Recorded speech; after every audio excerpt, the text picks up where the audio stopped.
কিছু বই থাকে যে বইগুলো পড়ার প্রত্যেক মুহূর্তেই সেই বইটার সঙ্গে একাত্ম হওয়ার একটা বিরাট জায়গা তৈরি হয়। এই বইটাও কিন্তু সেরকমই। বুক ফার্মের কলকাতার অজানা হেরিটেজ, যেটা আর্যভট্ট খানের লেখা নতুন একদম বই, বইমেলার বই, সেই বইটাকে আজকে রিভিউ করতে চলেছি তোমাদের সামনে। বইটার ভেতরে অনেক কিছু বলার আছে, প্রত্যেকটা তথ্যই খুব ইম্পর্ট্যান্ট হবে জানাটা, এবং ভিডিও দেখলেও শুধুমাত্র এই বইটার সম্পর্কেও জানা যাবে, প্লাস কলকাতার অজানা হেরিটেজগুলো সম্পর্কেও কিছু কিছু করে আমি বলবো। এই বইয়ের বিভিন্ন তথ্যগুলোকে একটু হলেও তুলে ধরবো, যাতে তোমাদের কাছে অনেক কিছুই জানার থাকে। কাজে বইটাকে অবশ্যই দেখতে থাকো, এবং ভিডিওটার শেষে গিয়ে আমার মনে হয় একটা সুন্দর সময় তোমার কাটবে। তো বইটার প্রথমেই কলকাতার অজানা হেরিটেজ এই লেখাটাকে দেখতেই পাচ্ছ, খুব সুন্দরভাবে একটা এমব্রস করা হয়েছে। মনে হয় যেন পেজ থেকে উঠে আসছে লেখাটা, হাত দিতেও কিন্তু একটা আলাদা রকম ফিল হয়। এবার এই যে প্রত্যেকটা ছোট ছোট ছবিকে কোলাজ করা হয়েছে, এটা কিন্তু এমনি এমনি করা হয়নি। এই যে এটা গ্র্যান্ডফাদার ক্লক রয়েছে, এটা মেট্রোপলিটন স্কুলে বিদ্যাসাগর মহাশয় নিজে কিনেছিলেন, এটা তারই একটা চিত্র আঁকার চেষ্টা করা হয়েছে। এই বইটার ভেতরে সূচিপত্রে আমরা দেখতে পাবো বিদ্রোহী বলে যে কবিতাটা নজরুল ইসলাম লিখেছিলেন, সেটা কিভাবে লেখা হয়েছিল এবং কোথায় কোন বাড়িতে বসে তিনি লিখেছিলেন। কাজেই সেই বিষয়টার জন্য এখানে এই ছবিটা দেওয়া রয়েছে। এইভাবেই লক্ষ্য করলে দেখা যাবে প্রত্যেকটা ক্ষেত্রেই ছবিগুলোকে এমনভাবে রাখা হয়েছে যাতে ভেতরের বিষয়বস্তুকে বাইরে মলাটে তুলে ধরা যায়, এবং অবশ্যই একটা চকচকে ওপরে ভাব রয়েছে, যেটার জন্য খুব সুন্দর লাগে দেখতে, একটা স্মুথ টেক্সচার রয়েছে বইটার। এটা স্পাইন রিজিয়ন, স্পাইনে কলকাতার অজানা হেরিটেজ, এখানে লেখকের নাম এবং বুক ফার্মের লোগো দেওয়া রয়েছে। বইটার পেছনে ব্লার বংশে বেশ কিছুটা তথ্য দেওয়া রয়েছে, এবং এই তথ্য অনুযায়ী বলতে গেলে এখানে আমরা দুইজন বন্ধুর কথা পাবো, টিনা এবং অলিক। এই টিনা কিন্তু খুবই ইতিহাসকে পড়তে পছন্দ করে, জানতে পছন্দ করে, তাই সে বিভিন্ন জায়গায় ছুটে যায় এই হেরিটেজগুলো দেখার জন্য, জানার জন্য। আর অলিককে সে টেনে নেয় ফোন করে যে তুই চলে আয় আমার সাথে। এইভাবেই কিন্তু টিনা আর অলিক কলকাতা শহরের বুকে হারিয়ে যাওয়া বিভিন্ন হেরিটেজগুলোকে খুঁজে খুঁজে বার করে, এবং অবশ্যই তাদের কথা এখানে কিন্তু আমরা বইটা দুই মলাটের মধ্যে পাবো।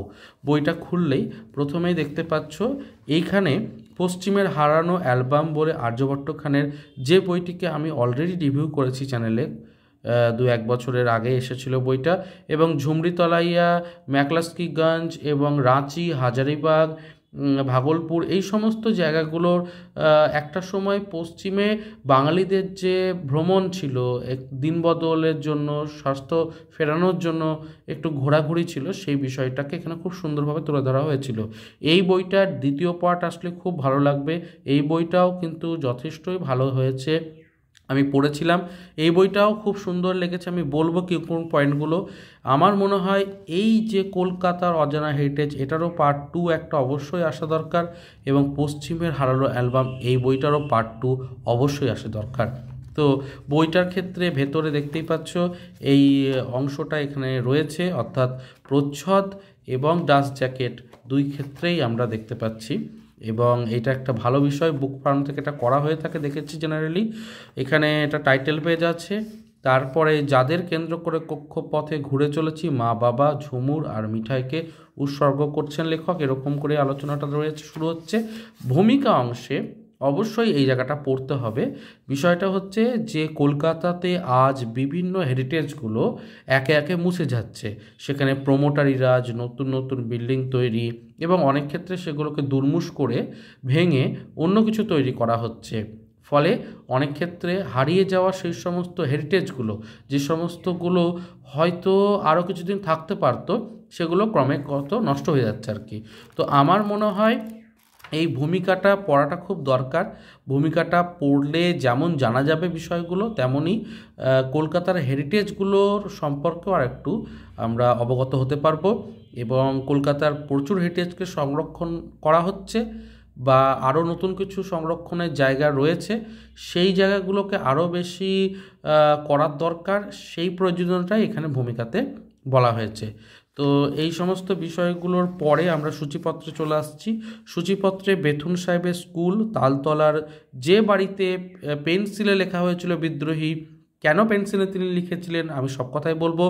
তাছাড়া দূরবীনে দেখা ঐতিহাসিক গ্যাস চুল্লি, এই গ্যাস চুল্লিতেই দাহ করা হয়েছিল জগদীশচন্দ্র বসুর শবদেহ, অর্থাৎ আমরা যে বিজ্ঞানীকে চিনি গাছের প্রাণের জন্য, কেস্ক্রোগ্রাফ যন্ত্রের জন্য ইত্যাদি, এবং অবশ্যই রেডিও বেতার তরঙ্গের বিষয়টা তো রয়েছে। এবং তারপরের টপিকটা রয়েছে বিদ্যাসাগরের যে স্কুল মেট্রোপলিটন, সেখানে বিদ্যাসাগর মহাশয় নিজে একটি গ্র্যান্ডফাদার ক্লক কিনেছিলেন। সেই ঘড়িটা বন্ধ ছিল, কিন্তু সেটাকে মেরামতি করা হয়েছে এবং নতুন করে চালু হয়েছে। সেই গ্র্যান্ডফাদার ক্লকের ছবি আমি দেখাবো এই পর্বে। শুধু তাই নয়, এছাড়া নিউ টাউন রয়েছে, তাছাড়া অন্যান্য টপিক রয়েছে। ভালো লেগেছে আমার দামাল ছেলে গোপীনাথ ফাঁসির মঞ্চে ক্ষুদিরাম বসুর সাথে 18 বছর বয়সী আরও একজনের কথা আমরা জানতে পারছি, সেই অগ্নিযুগে যে মানে যাকে ফাঁসি দেওয়া হয়েছিল ইংরেজদের মাধ্যমে। এছাড়া জাদুকর মৃৎশিল্পী গোপেশ্বর, এখানে আমরা মৃৎশিল্পের অভাবনীয় যে তার যা কীর্তি, এবং উনি 2 মিনিটের মধ্যে 3 মিনিটের মধ্যেই একটা মানুষকে দেখে তার ফেস পুরো ডিটো একদম মৃৎশিল্পীতে মানে মাটির ওপরে তৈরি করে তিনি দিতে পারতেন, এরকম আশ্চর্য গুণ ছিল। এছাড়াও অনেক রকম পুরস্কার পেয়েছেন। তো সেই সমস্ত গল্প জানবো। আর রয়েছে নার্গিস, অর্থাৎ আমরা চলচ্চিত্র অভিনেতা নার্গিস, যেটা আপনারা অনেকেই দেখেছেন পুরনো হিন্দি সিনেমা, তো তার এবং তার মা যদ্দনবাই, তার সম্পর্কেও জানতে পারবো। বইটার সূচিপত্রটা খুবই ইন্টারেস্টিং এবং প্রচুর বইটাতে ছবি রয়েছে। এইটা একটা বিষয়, লেখক এখানে স্পষ্ট জানিয়েছেন যে ছবিগুলো এই কারণেই দিয়েছেন, যেভাবে আস্তে আস্তে কলকাতা শহর থেকে হারিয়ে যাচ্ছে সব কিছু, হয়তো কে জানে এই ছবিগুলো না তুলে রাখলে সেই সামান্য অংশটুকু হেরিটেজের হয়তো হারিয়ে যেতে পারে। সেই কারণে তিনি ছবিগুলোকে তুলে রেখেছেন, এবং এখানে কিন্তু আমরা সেই ছবিরই বেশ কিছু দেখতে পাবো। এরকম পশ্চিমের হারানো জানলাতেও কিন্তু, হারানো অ্যালবামেও কিন্তু প্রচুর ছবি ছিল, সেটাও আমি দেখিয়েছিলাম আমার একটি পর্বে। তো প্রথমে রয়েছে বেথুন সাহেবের স্কুল। তোমরা সকলেই জানো বেথুন কলেজিয়েট স্কুলের কথা, কিন্তু সেই বেথুন কলেজিয়েট স্কুলের আগে বেথুন স্কুল শুরু হয়েছিল এবং একটি বৈঠকখানাতে শুরু হয়েছিল। মাত্র 21 জন ছাত্রীকে নিয়ে মহিলা স্কুল শুরু হয়েছিল, এবং সেখানে শিক্ষকতা করতেন, মানে প্রথম শিক্ষাগুরু ছিলেন মদনমোহন তর্কালঙ্কার। পাখি সব করের রাতি পোহাইল, তো যে কবিতাটা আর কি বিখ্যাত আর কি শিশু সাথী। তো এই সমস্ত জায়গা থেকে খুবই গুরুত্বপূর্ণ তথ্য আলোচনা, এবং ওখানে তিনি অশোক গাছ রোপণ করেছিলেন, এবং সেই গাছের নাম থেকে অশোক ষষ্ঠী মানে নামটা আছে আমরা জানি। তো খুব সুন্দর আলোচনা, এবং কিভাবে বেথুন সাহেব তার জীবনের সবটুকু মহিলা শিক্ষার পেছনে দিয়েছিলেন, তার শেষ জীবনের জুড়ি গাড়িটাও মানে ঘোড়ায় টানা গাড়িটাও দিয়েছিলেন, যাতে ছোট ছোট মেয়েরা তাদের বাড়ি থেকে সহজেই বেথুন স্কুল পর্যন্ত পৌঁছাতে পারে। তখন ছাত্রছাত্রী প্রায় 1000 গড়িয়েছে, 1000 ছাড়িয়েছে, এবং আস্তে আস্তে পরবর্তীতে বেথুন কলেজিয়েট স্থাপিত হয়। তো খুব সুন্দর আলোচনা। এই যে দেখতেই পাচ্ছেন বেথুন সাহেবের ছবি। তো এরপরের ব্যাপারটা আমি এগোবো পরের চ্যাপ্টার দিয়ে, সেটা হচ্ছে তালতলার সেই বাড়িতে পেন্সিলে লেখা বিদ্রোহী।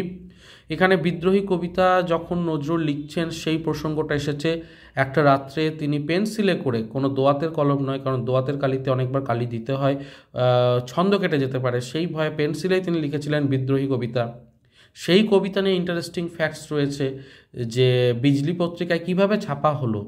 বিজলি পত্রিকায় অ্যাকচুয়ালি ছাপার কথা ছিল না, প্রথমে দেওয়া হয়েছিল মানে অন্য একটি পত্রিকাতে, কিন্তু সেই মুসলিম ভারত নামক পত্রিকাতে দেওয়ার পরেও কিভাবে বিজলি পত্রিকাতেই প্রথম ছাপা হলো, সেই ইন্টারেস্টিং ফ্যাক্টটা এখানে খুব সুন্দরভাবে তুলে ধরা হয়েছে। আর অবশ্যই বিদ্রোহী কবিতার বেশ কিছু লাইন এখানে কিন্তু দেওয়া রয়েছে, এবং বিদ্রোহী কবিতা নিয়ে বেশ কিছুটা পরে বলবো সমালোচনাও হয়েছিল, কারণ অনেক ক্ষেত্রে দেখা গেছে যে ওই বিদ্রোহী কবিতার বেশ কিছু লাইন নাকি বলা হয়েছিল, কবি মহিলাল মজুমদার বলেছিলেন যে তাঁরই লেখা একটা গদ্য আমির অনুকরণে লেখা, তো সেটাও পরে ধূলিসাৎ হয়ে যায়, নস্যাৎ হয়ে যায়। তো সেই সমস্ত বিষয়গুলো এখানে খুব সুন্দরভাবে তুলে ধরা হয়েছে।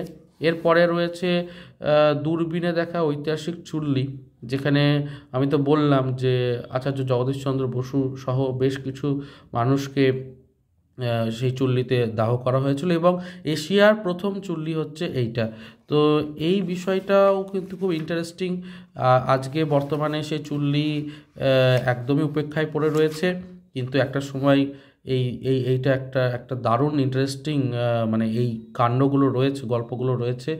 আর হেরিটেজ তকমার জন্য আবেদনও করা হয়েছে বর্তমানে, এখন আগামীতে সময়ই বলবে। আর বলে রাখি, প্রত্যেকটা বিষয়ের শেষে তথ্যসূত্র দেওয়া রয়েছে যে কিভাবে, এবং বলা হয়েছে প্রত্যেকটা টপিকই গল্পচ্ছলে, মানে টিনা এবং তার যে বন্ধু অলিক, এই দুইজনে কিন্তু বিভিন্ন জায়গা ঘুরছে, এবং ঘুরতে ঘুরতেই তাদের যে কাছে কখনো শঙ্করদা বলে একটি চরিত্র আসছে, কখনো সুকান্তদা বলে একটি চরিত্র আসছে, এবং তারা কিন্তু এই পেছনের ইতিহাসগুলো, প্রত্যেকটা গল্পের পেছনের গল্প ইতিহাস এগুলো বলছেন। তো খুব কি বলবো, ফিকশনের স্টাইলে নন ফিকশনকে বর্ণনা করা হয়েছে বইটার দুই মলাটের মধ্যে। এইখানে রয়েছে মেট্রোপলিটন স্কুলের সেই বিখ্যাত ঘড়ির ইতিহাস, এই ঘড়ি হচ্ছে সেই ঘড়ি, এবং এই ঘড়ির লক্ষ্য করবে এটা তো সেকেন্ডের জন্য পেন্ডুলাম রয়েছে গ্র্যান্ডফাদার ক্লকে, কিন্তু এখানেও 3টে কাঁটা লক্ষ্য করবে, এবং এই 3টে কাঁটা থাকার একটা লজিক হচ্ছে এর বাইরের দিকে 1 2 3 4 করে 31 পর্যন্ত লেখা রয়েছে, মানে এই বাইরের দিকগুলো দিয়ে ওই ডেটগুলোও জানা যাবে, মানে ডেটও বোঝা যাবে, আবার সময় সেটাও বোঝা যাবে, এরকমই। তো এই ঘড়িটা নিয়েও কিভাবে ঘড়িটা এসেছিল, ঘড়িটা কোন কোম্পানির ছিল, কত টাকা পড়েছিল, তাই নিয়ে আলোচনা রয়েছে। তো এরকম করে প্রত্যেকটা চ্যাপ্টার রয়েছে, সব চ্যাপ্টার অবশ্যই আমি আলোচনা করছি না বইয়ের, সেটা তাহলে এসেন্সটা একটা নষ্ট হয়। তবে আমি অবশ্যই আর একটা আলোচনা রাখবো, সেটা হচ্ছে যে গোপেশ্বর পালের নানা মূর্তি, এবং এত সুন্দর সুন্দর মূর্তির কারুকার্য, তারপর কুমারটুলির কথা রয়েছে। একবার রামকৃষ্ণ মিশন থেকে তাকে একটা ছবি দেওয়া হয়েছিল শ্রীরামকৃষ্ণের, সেটা দেখে তিনি তৈরি করে ফেলেছিলেন, তো সেই গল্পও রয়েছে। তো খুব ইন্টারেস্টিং লেগেছে, আমার ভালো লেগেছে, এবং আমার মনে হয় এই বইটার প্রত্যেকটা টপিকই তোমাকে নতুন কিছু জানাবে, নতুন কিছু শেখাবে। আমার খুব ভালো লেগেছে বইটা পড়তে, তোমরা অবশ্যই বইটাকে পড়ো। তবে বইটার মধ্যে যে পুরোপুরি বানান ভুল নেই তা বলবো না, আমি পড়তে গিয়ে বেশ কিছুটা বানান ভুল পেয়েছি। যেরকম 126 পৃষ্ঠাতে দিয়েছিলেন একটা জায়গাতে শব্দ আছে, সেই শব্দটা আমি দেখলাম দিয়ে ছলন হয়ে গেছে, ছিলেন একার নেই। বা 141 পৃষ্ঠাতে আমি যদি পৌঁছাই, 141 পৃষ্ঠায় পৌঁছালে আমি দেখতে পাবো আরও একটা ভুল রয়েছে। এখানে জ্ঞান মুখোপাধ্যায়ের হয়ে গেছে, পাধ্যায়ের হতো, এরকম ছোট ছোট দু একটা ভুল পেয়েছি, এটা 141 পৃষ্ঠাতে। এখন যদি সেকেন্ড সংস্করণে, দ্বিতীয় মুদ্রণে যদি এটাকে রেকটিফাই করা হয় তাহলে অবশ্যই বেটার হবে। বইটা আদ্যপান্ত খুব ভালো লেগেছে, বইটার দাম রয়েছে 275 টাকা, তার উপর যেরকম ছাড় পাওয়া যাচ্ছে ইত্যাদি। আমার মনে হয় এই বইটাকে অবশ্যই তোমরা কালেক্ট করতে পারো। ভিডিওটা ভালো লাগলে লাইক শেয়ার সাবস্ক্রাইব করো। দেখা হচ্ছে পরের পর্বে, আর কমেন্টে জানিও কেমন লাগলো। এখন চলি, টাটা।